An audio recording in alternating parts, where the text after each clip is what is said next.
Matapos ang halos isang buwang investigasyon sa Ateneo Varsity tragedy, may rekomendasyon na ang NBI. Ang detalye sa agenda report ni Andrea Salve.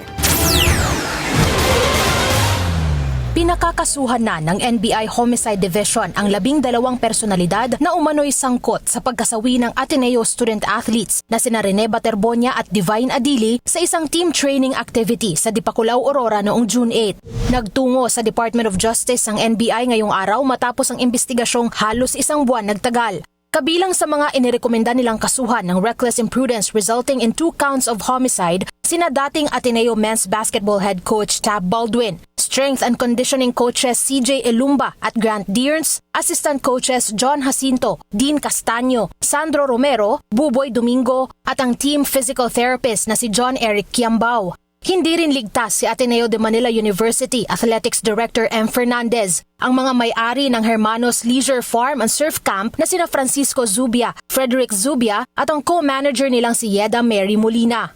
Ang apat ay inirekomenda namang kasuhan ng simple negligence resulting in 2 counts of homicide.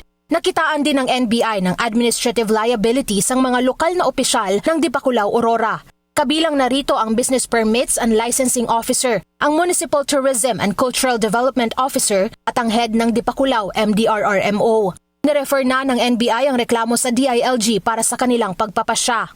Sa isang pahayag ngayong hapon, sinabi naman ng Ateneo Management na patuloy ang kanilang paggalang sa proseso at hindi muna magkokomento para mapanatili ang integridad nito. Hindi rin daw titigil ang kanilang pakikipagtulungan sa mga isinasagawang investigasyon.